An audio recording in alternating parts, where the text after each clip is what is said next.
Okay, Eamon is responding to getting hammered on Dr. Mike's podcast, trying to convince us that science backs SPECT to diagnose mental illness.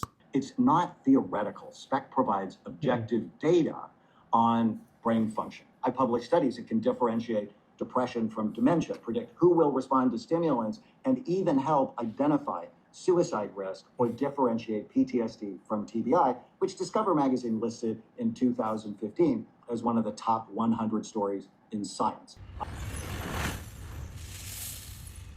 Sounds like science, but don't be fooled. There's a ton of snake oil sales tactics. The one we're going to focus on today is social proof. Quoting scientific studies makes him seem like the authority. That is, if his science is valid and actually backs his claims, like Kim Kardashian having holes in her brain on SPECT imaging from chronic stress. He uses his platform on social media, probably thinking no one will actually look at the science.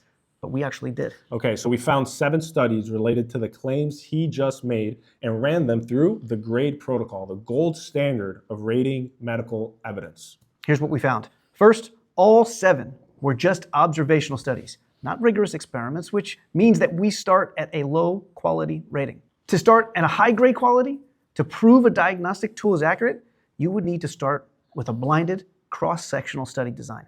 And in these papers, 50 to 100% of the authors have a conflict of interest or would benefit in some way from positive findings.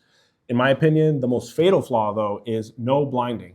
Knowing the diagnosis before interpreting the scan can alter the interpretation of the scan, even subconsciously. It also fails indirectness. He curated groups by distinct diagnoses before the scans were done, which does not directly reflect how he claims SPECTs can be used to diagnose a random person walking into his clinic without a previous diagnosis. All right, so to summarize, weak design, massive conflicts of interest, no blinding, and indirect data.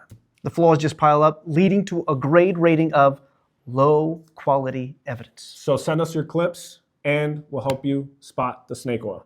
Stay skeptical, my friends. Until next time, is it science or snake oil?